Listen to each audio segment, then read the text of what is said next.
Dulu waktu zaman saya masih SMP, itu saya usil banget anaknya. Suka banget ngerjain orang, apalagi suka ngegetin. Kalau dibilang saya bisa melihat dalam tanda kutip, sebenarnya nggak juga. Cuma karena teman-teman saya tahu saya bisa, saya suka gangguin mereka. Saya bilang ada, padahal sebenarnya itu nggak ada. Cuma pengen gangguin aja.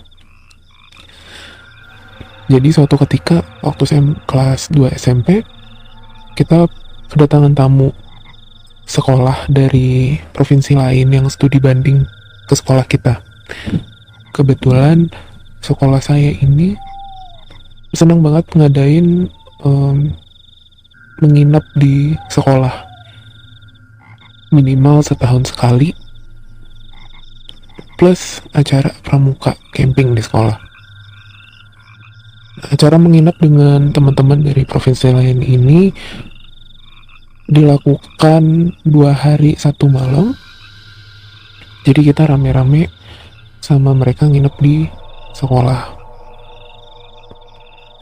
Ada satu acara setelah sholat isya, mereka presentasi, perkenalan, penampilan. Saya dan beberapa teman bosen. Kebetulan acara itu ada di lantai 2 di gedung sekolah saya. Jadi kita keluar dari ruangan, kita jalan-jalan ke ruangan lainnya. Kalau saya kasih gambaran, gedung sekolah saya ini ada 2 gedung. Satu gedung berbentuk letter L, dan satu gedung lagi letter I. Gedung lurus gitu aja. Dan ini hadap-hadapan. Kebetulan memang masih banyak ruangan yang kosong karena area sekolah kita ini juga hitungannya masih baru. Kebetulan juga saya angkatan pertama, otomatis banyak kelas kosong yang masih belum digunakan dengan maksimal. Dan untuk sebagai informasi tambahan, sekolah saya ini itu satu-satunya di area itu. Kebetulan terletak di area hampir 10 hektar tanah kosong, tapi dikelilingi hutan.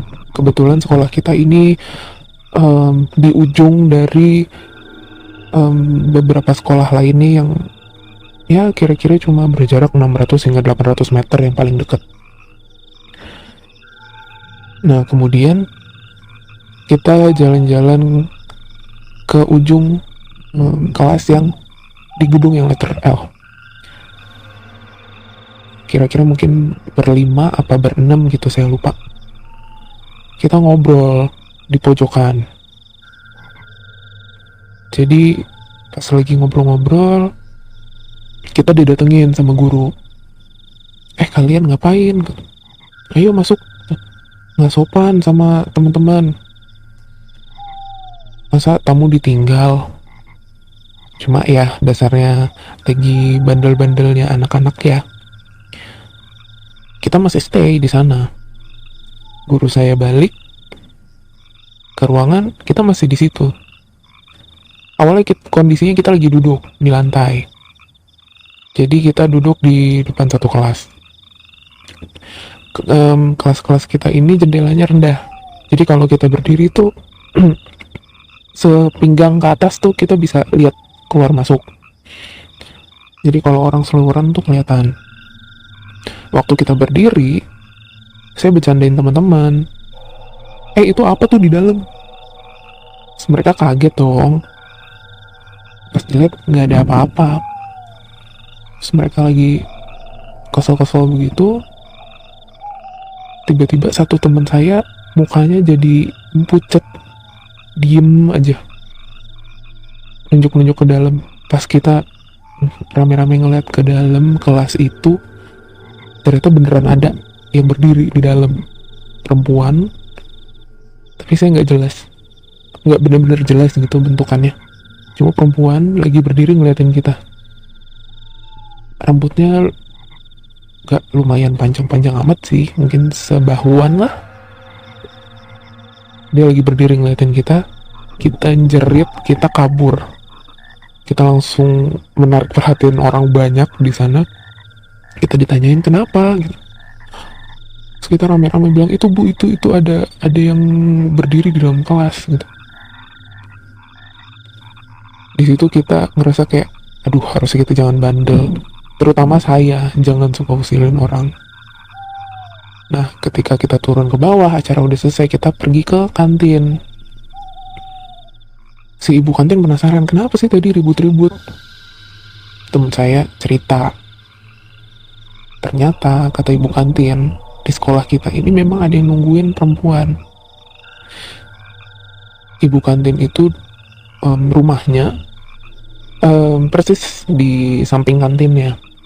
Jadi suaminya ngejagain sekolah, kalau malam istrinya sama anaknya bantu-bantu beresin kantin. Nah, di situ si ibu cerita kalau si bapak dan si ibu sering digangguin sama yang nungguin sekolah. Si perempuan itu terutama. Nah, yang lucunya, si ibu itu cerita, ada satu hal yang unik. Setiap malam bulan purnama, itu selalu ada wangi bunga. Nah, kalau udah nyium wangi bunga ini, biasanya si perempuan itu keluar. Seliwuran gitu deh, pokoknya di sekolah.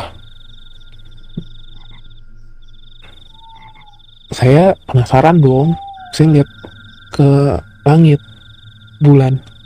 Bener dong, lagi bulan purnama. Saya bilang sama teman-teman, lagi bulan purnama nih, paling ntar lagi datang. Saya bilang gitu. Biasa suka iseng.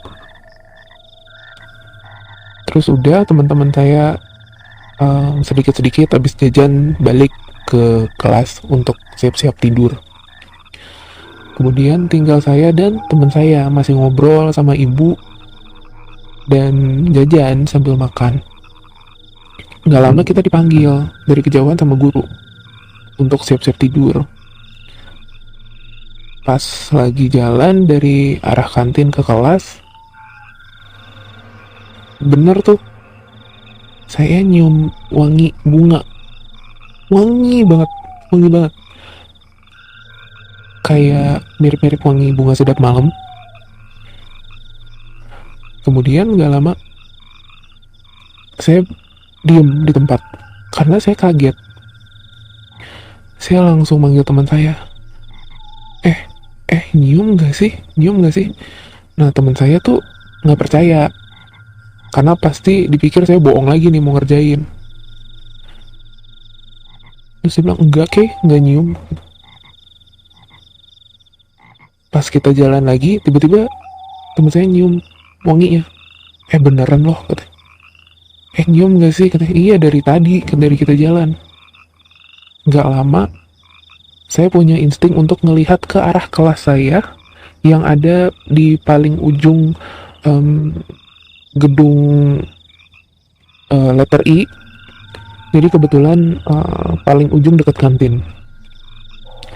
Di situ saya lihat ada perempuan lagi jalan, roknya kayak gaun gitu, roknya sampai di bawah lutut, lagi jalan rambutnya sebahu yang kayak saya lihat sebelumnya di lantai atas. Itu lagi jalan kayak keluar dari dinding terus ke belakang kelas saya, belok, tiba-tiba hilang. Saya sama teman saya cuma bisa bengong. Abis itu pas si perempuan ini hilang, kita langsung tetap-tetapan, terus kita kabur, lari sambil jerit-jerit naik ke atas. Dipikir beberapa orang saya iseng lagi ngerjain teman saya ini, tapi enggak, emang kita berdua benar-benar ngeliat. Di situ langsung setelah kejadian si perempuan itu, di kelas saya itu selalu ada aja yang hilang, ada aja vas yang pecah. Itu macam-macam deh pokoknya. Semenjak itu juga jadi pelajaran buat saya, jangan usil, jangan suka ngerjain orang. apalagi yang berhubungan sama yang hal-hal yang tidak terlihat, karena nanti bisa dikerjain balik. Sekian.